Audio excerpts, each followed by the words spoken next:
விளையாடலாம், ஜாலியாக விளையாடலாமா? எதுவும் சொல்ல மாட்டீங்க.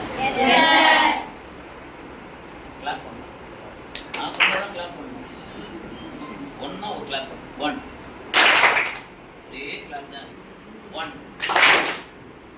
1 1 நம்ம எல்லாம் 1 2 சொன்னா 1 2 1 2 3 ன்னா கிளாப்பே பண்ணக்கூடாது. 3 3 3 1 3 1 2 3 டைம் அப்படின்னு சொல்லணும். என்ன சொல்லணும்? டைம். 3 டைம். 1 3 2 1 3 நம்ம இறுதி தேர்வுக்கு நம்ம எல்லாம் போயிட்டு இருக்கோம். இந்த நேரத்தில் நம்மளுடைய நேரம் தான் ரொம்ப முக்கியம். நேரம் வந்து ரொம்ப ரொம்ப ரொம்ப ரொம்ப முக்கியம். எந்த அளவுக்கு முக்கியம்? ரொம்ப முக்கியம். அந்த மாதிரி முக்கியம் வேறு எதுலையுமே கிடையாது. அப்படியே கண் ஒழிப்போம், பார்த்தா இரவு வந்துடும், தூங்குவோம், மறுநாள் படிக்கணும், அப்படியே போயிட்டு இருக்கோம். எக்ஸாம் அடிக்கி அப்படியே ஒரு மாதிரி அதெல்லாம் அவங்க நம்ம சொல்லுவோம். ரொம்ப சந்தோஷமாக ஜாலியாக இன்ட்ரெஸ்டாக அப்படி இந்த வாட்டி எக்ஸாம் நம்ம அட்டன் பண்ணணும்.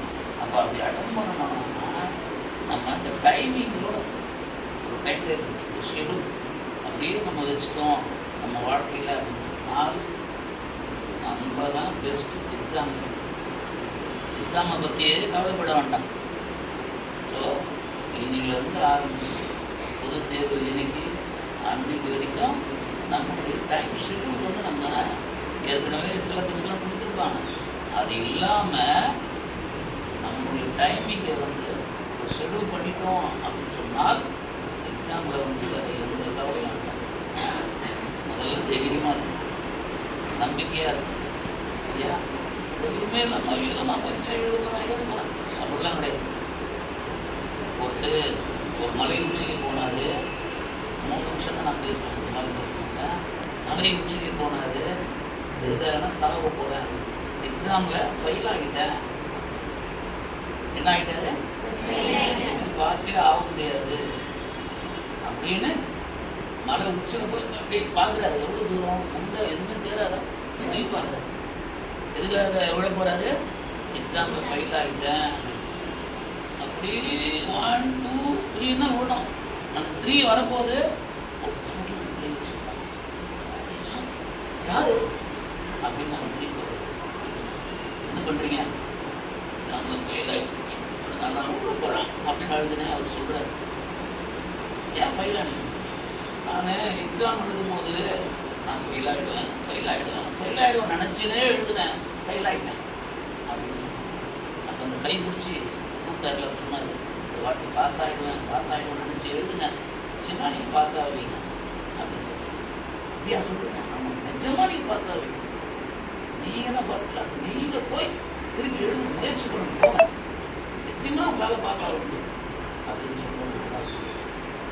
சுவாமி இதுக்கு பேசணும்னா நமக்குலாம் ஒரு நம்பிக்கை கிடைச்சதோ அந்த மாதிரி ரொம்ப பெரிய நம்பிக்கை. நான் திருப்பி இந்த வாட்டி நான் பாஸ் ஆக போகிறேன் அப்படின்னு சொல்லி எத்தனை மணி தான் பாஸ் ஆகிட்டார்.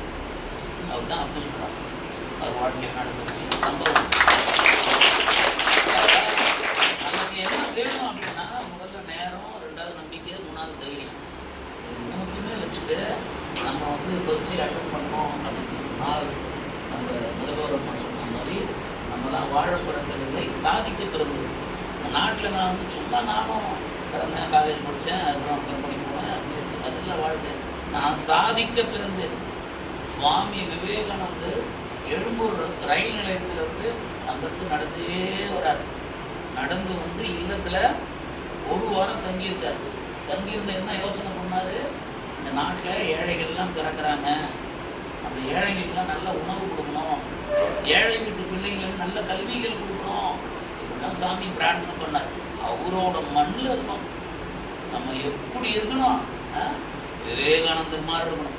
அதனால நல்லா முடிங்க. அம்மா சொன்ன மாதிரி உங்களுக்கு என்ன தேவையோ நம்ம அண்ணன் லோகேஷன் இருக்காரு, ஜீவசேவை சிவசேவை சங்கம் இருக்கு, எல்லா உதவிகளும் பண்ணுவாங்க. இந்த வாட்டி தமிழ்நாட்டில் அந்த ஃபர்ஸ்ட் நாள் பேப்பர் நியூஸ் சன் செய்தி தலைப்பு செய்திகளில் எந்த ஸ்கூல் பேர் வரணும்?